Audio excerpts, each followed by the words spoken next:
राजधानी की सबसे पॉश कॉलोनी में बड़ी वारदात को अंजाम देने वाले आरोपियों को पुलिस ने 12 घंटे के अंदर गिरफ्तार कर लिया। वहीं पुलिस कमिश्नर हरिनारायण चारे मिश्र ने बताया कि ज्वेलर्स के घर हुई लूट मामले में फरियादी की तरफ से 5 से 6 लाख की लूट बताई गई। एफआईआर में 6 लाख लूटने और ज्वेलरी लूटने का जिक्र किया गया। शुरुआत में फरियादी ने ज्यादा रकम बताई गई थी। पुलिस ने इस मामले में 3 लोगों की हिरासत में लिया है, तो वही आरोपियों के परिवार के सदस्यों से भी पूछताछ की जा रही है। जल्द पूरे मामले पर हो जाएगा खुलासा।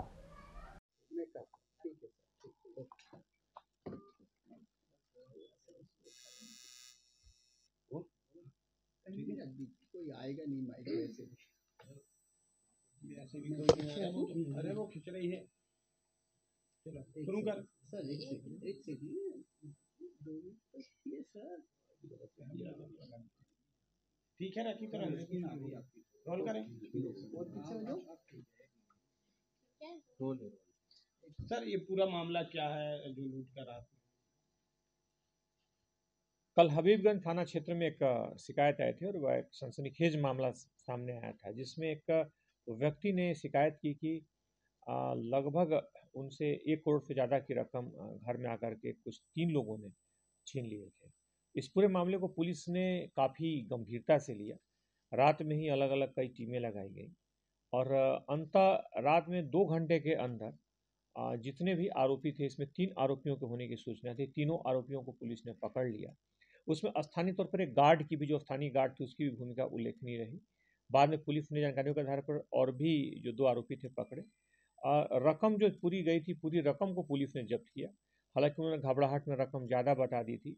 रकम और मोबाइल जो गए थे, पुलिस ने उन्हें जब्त कर लिया है और साथ ही इस पूरे घटनाक्रम का पूरी तरह से खुलासा हो चुका है।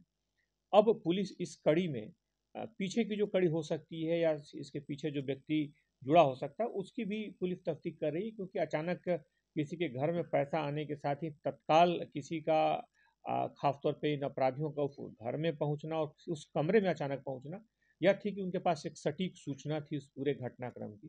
पुलिस ने इस सूचनाओं के आधार पर और जो पूछताछ के आधार पर इसमें कुछ और एक और व्यक्ति को चिन्हित करने की प्रयास किया है, जो कि इस घटना के पीछे हो सकता है, जो कि वहाँ से जुड़ा हो सकता है।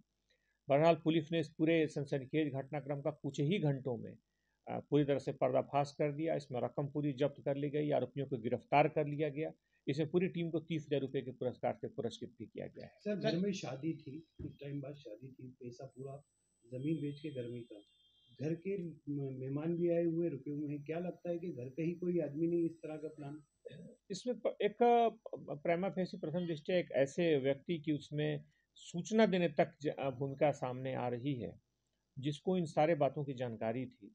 बहरहाल पुलिस ने आरोपियों को गिरफ्तार कर लिया है। उनकी पूछताछ के आधार पर आगे भी इसमें उस व्यक्ति तक पहुंचे। फरियादी जो है वो फरियादी क्या आरोपियों को जानता था? कोई इस तरह की जानकारी आई सामने? फरियादी सीधे आरोपियों को नहीं जानता था। फरियादी का आरोपियों से सीधा कोई संपर्क नहीं था और आरोपियों को इस तरह की जानकारी सूचना मिलने पर कि इस तरह के घर में रकम रखी हुई है, उसके बाद उन्होंने इस घटना को किया, लेकिन सीधे आरोपी और फरियादी एक दूसरे को नहीं जानते। क्या आरोपियों को कोई आपराधिक रिकॉर्ड पुराना निकला है? कुछ इस तरह की कोई लूटपाट की? आरोपी का उसमें एक आरोपी का है जो पूर्व में काफ़ी साल पहले यहाँ पर अमरावती से आकर के यहाँ पर काम कर रहा था।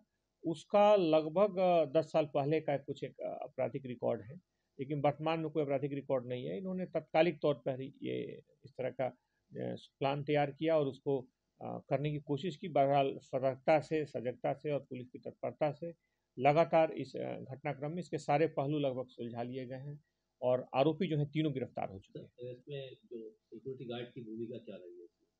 सिक्योरिटी गार्ड की भूमिका उल्लेखनीय रही। इसमें उसकी पुलिस उसको पुरस्कृत भी करेगी।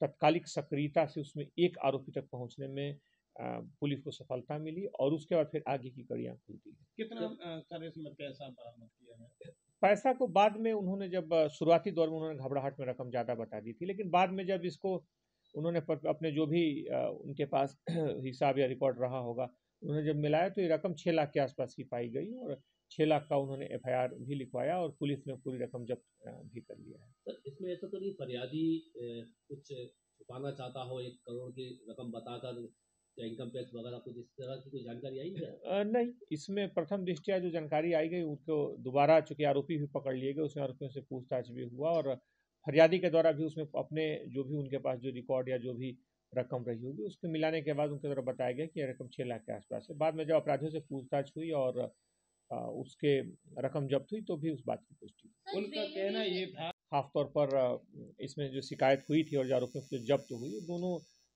मामलों में दोनों आंकड़ों में समरूपता भी पाई गई थी। इसलिए वो आगे की क्या रकम है पुलिस के इन्वेस्टिगेशन का मुख्य मुद्दा नहीं है। पुलिस के मुख्य जो केंद्र है कि जो रकम जो लूट हुई थी और मुख्य जो जिसमें लिखवाया गया था वो रकम जब्त हुई है और न सिर्फ जब्त हुई बल्कि सारे आरोपी भी पकड़ लिए। ये बात भी सामने आ रही है कि वो पारिवारिक व्यक्ति है उनका कोई इन तीनों चारों आरोपी।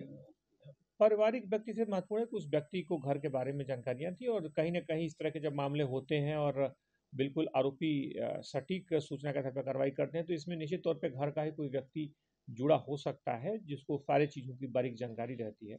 बहरहाल इस मामले में पुलिस इस बिंदु पर जांच कर रही है। ठीक सर। सर एक आखिरी सवाल। दुकानों के खुलने से कई बार आपराधिक वारदातों के भी सामने आने की कई घटनाएं आई थी, प्रकाश में आने की कई घटनाएं हुई थी। इसलिए इसको ध्यान में रखते हुए चूंकि अधिकांश शहर में लगभग 11 बजे तक सारी दुकानें बंद हो जाती हैं तो कुछ इलाकों में जहाँ पर ये खुले नहीं थे वहाँ पर भी संयुक्त टीमों के द्वारा भ्रमण किया गया। खासतौर पे जो प्रशासनिक टीम है, पुलिस की टीम है, नगर निगम की टीम है, इनके द्वारा संयुक्त भ्रमण किया गया और पाया गया कि लगभग लोगों को जागरूक किया गया। इसके लिए उनसे संवाद भी किया गया और अब सख्ती के साथ इन दुकानों को बंद किया गया है और लगभग लोगों ने जब जानकारी मिली तो स्वयमेव बिना किसी प्रशासनिक ज़रूरत की या प्रशासनिक प्रयास के स्वयमेव उस नियम शर्तों का पालन किया है और उस पूरे क्षेत्र में भी जहाँ जहाँ पे दुकानें पूरे पहले नहीं बंद होती थी वहाँ भी इस समय सीमा का पालन किया जा रहा है और दुकानें समय पर ही बंद हो रही हैं। सर देर रात तक जो दुकानें खुली रहती हैं जो थानों को जानकारी में है,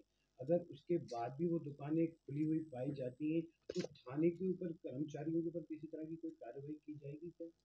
इसमें सभी क्षेत्रों में इसको किया गया है। मुख्य तौर पे इस तथ्य को रखा गया है कि सभी जगह एक समय पर ही दुकानें बंद की जाएं और लगभग जब कल समीक्षा की गई और संयुक्त टीमों के द्वारा भ्रमण किया गया तो पाया गया कि अधिकांश क्षेत्रों में दुकानें समय सीमा पर बंद हो रही हैं और उन क्षेत्रों में भी जहां पर विलंब होने की सूचना प्राप्त हो रही थी वहां भी समय सीमा का पालन किया गया है। सर जो संवेदनशील इलाके हैं जहाँ दुकानें जैसे काजी के में पीर गेट है, बुधवार आया मंगलवार आया, यहाँ गलियों में किस तरह से आप सर्चिंग की जाएगी? तो गलियों में जो दुकानें खोलने का खुल जाती है अधिकतर वही दुकानदार जो गलियों में अपना कारोबार लेके चले जाते हैं। संयुक्त टीमें लगातार इसके लिए करेंगी प्रयास और इसको निश्चित तौर पर जैसे पूरे शहर में एक ही समय सीमा में दुकानें बंद कराएगी। ठीक, थैंक यू सर।